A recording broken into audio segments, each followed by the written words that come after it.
Assalamualaikum warahmatullahi wabarakatuh. Bismillah, walhamdulillah, wassalatu wassalamu ala rasulillah Sayyidina Muhammad ibn Abdillah wa ala alihi wa sahbihi wa man wala la quwwata illa billah.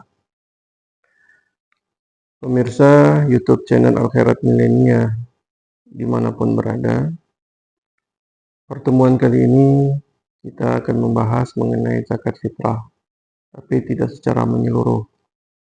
Ada beberapa poin yang kita coba bahas. Yang pertama mengenai takaran. Mengenai takaran, ini selama sudah ditetapkan oleh Kementerian Agama setempat, maka kita merujuk kepada takaran tersebut. Untuk Kota Palu, ditetapkan bahwa beras seberat 2,5 kilo dan 3,5 liter. Jika diuangkan, maka bernilai Rp40.000. Walaupun pembahasan mengenai zakat menggunakan uang itu cukup panjang, karena ada mazhab yang membolehkan menggunakan uang, tetapi takarannya itu berbeda. Itu nanti di kajian khusus dan jenis yang dikeluarkan. Ala kulli hal, jika pemerintah sudah menetapkan ketetapan, maka hukmul hakim yarfa'ul khilaf. Ketetapan pemerintah itu mengangkat perbedaan. Ini mengenai takaran. Nah, takaran 2,5 kilo tersebut adalah ukuran 1 sok. 1 sok itu 4 mud. Nah, apa itu mud itu? Mungkin kita bisa dapat lihat di layar ukuran mud dalam keadaan kosong, dalam gambar 1.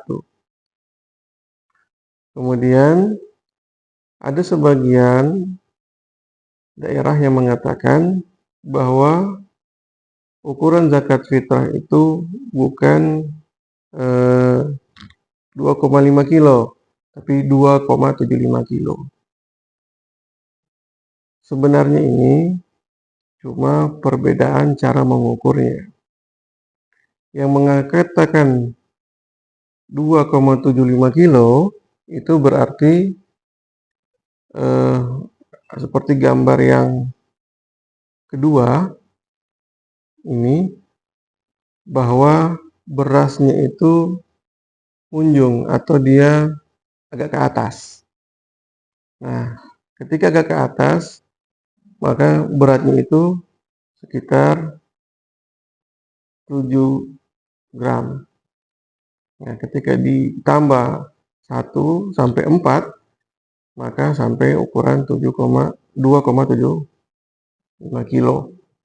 Nah, adapun yang menggunakan ukuran atau berat 2,5 kilo, 1 mudnya itu berasnya itu rata. Dapat dilihat di gambar yang ketiga ini, nah, dia rata. Nah, itu beratnya juga beda, tapi yang pasti dua-duanya 1 mud. Dan 1 mud ini dikali 4. Nah, itulah ukuran zakat fitrah. Jadi dua-duanya benar, bisa 2,5 atau 2,7 kilo, dan ada yang untuk kehati-hatian sampai 3 kilo. Ini mengenai takaran zakat fitrah. Ini mud ini yang dipakai di Kota Tarim. Walaupun mungkin tidak sama, setidaknya mungkin tidak jauh beda. Berikutnya mengenai niat. Niatnya tersebut ketika kita berada di rumah, kita niat. Kalau kita untuk diri sendiri, nawaitu an ukhrija zakatul fitri an nafsi. Saya niat mengeluarkan zakat fitrah untuk diri saya. Atau menggunakan bahasa Indonesia pun tidak apa-apa. Dalam hati, saya mengeluarkan zakat fitrah untuk diri saya. Kalau dia mempunyai tanggungan yang wajib dinafkahi, siapa semua istri, anak yang belum balik, ya kalau anak yang sudah balik minta izinnya terlebih dahulu, orang tua yang tidak mampu. Sebutkan, saya niat mengeluarkan zakat fitrah untuk istri saya, untuk anak saya, untuk orang tua saya. Atau untuk keluarga-keluarga yang lain, berarti apa? Untuk orang yang mewakilkan kepada saya.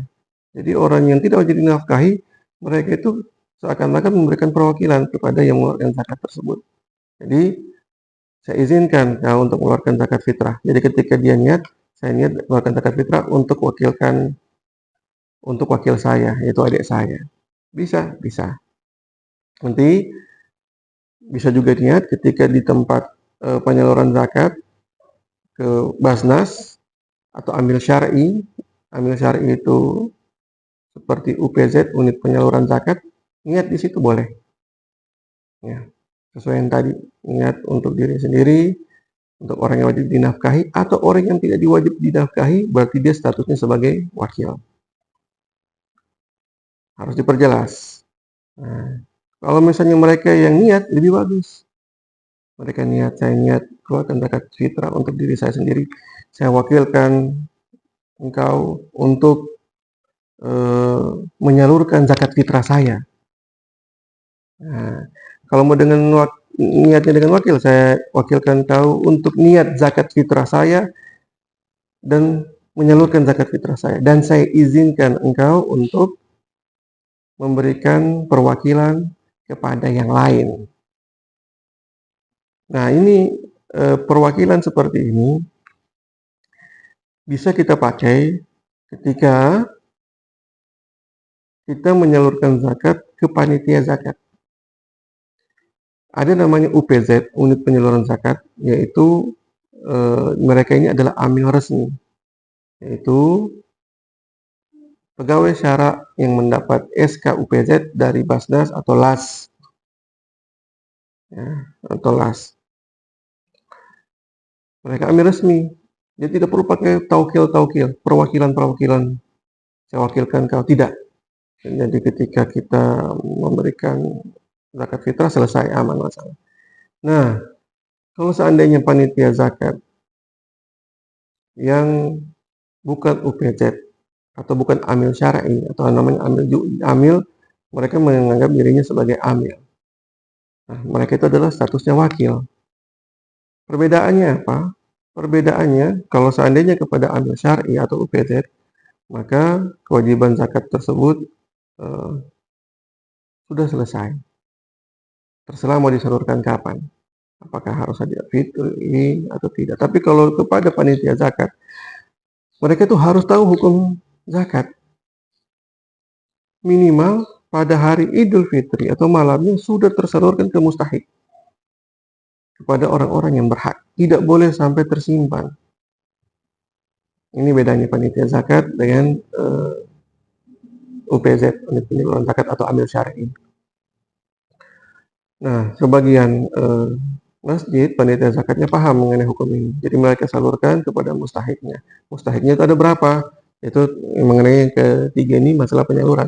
Ada 8 golongan penyaluran, yaitu fakir, miskin, ya, kemudian ibnu sabil, gharim, ya, mukatab, ini mukatab itu dah fisabilillah. Nah, jadi termasuk itu amil, ya, amil termasuk mustahik. Jadi ketika diberikan sudah gugur mengenai zakat fitrah tersebut. Nah, ini mengenai atau secara ringkas tentang zakat fitrah.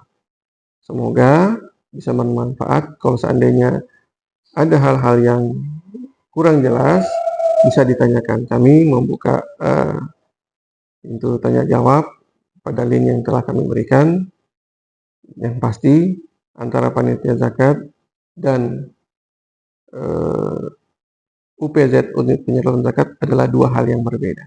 Dan ada banyak perbedaan yang tidak dapat kami sampaikan di momen singkat ini. Mungkin itu saja yang dapat kami sampaikan. Lebih dan kurangnya kami mohon maaf. Assalamualaikum warahmatullahi wabarakatuh.